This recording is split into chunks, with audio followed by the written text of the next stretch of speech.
sen neler edersin? Ana. Gündüz'üm. Kuzum hadi sen geç içeride oyna.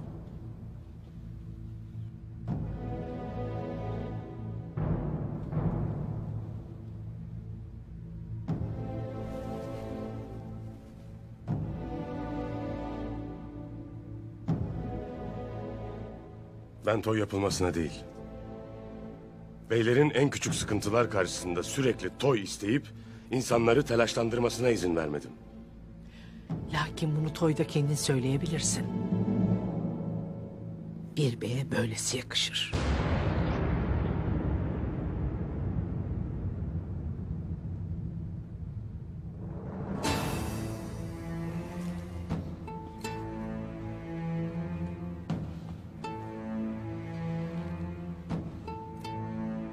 Hayma Hatun, bu obanın beyi benim. Toyun ne vakit yapılacağına ben karar veririm.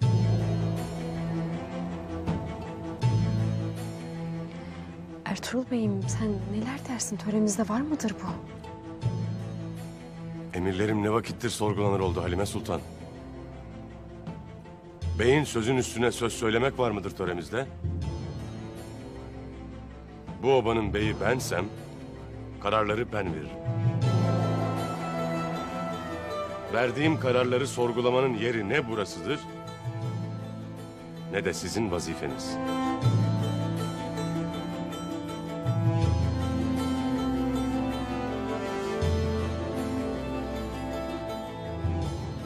Vakti geldiğinde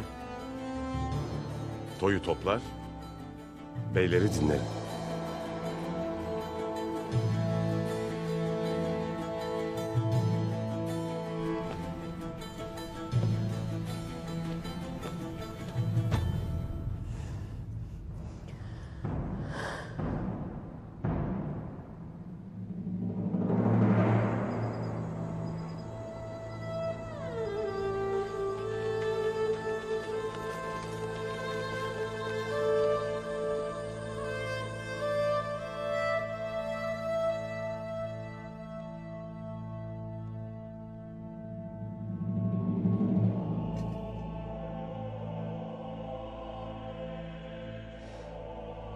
Kralların kralı. Tek olandan tek olan.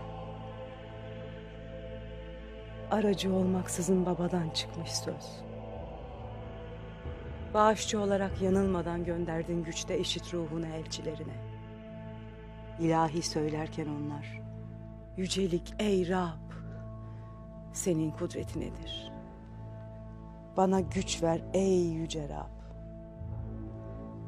İntikamımla düşmanlarım cehennemi dünyada yaşasın.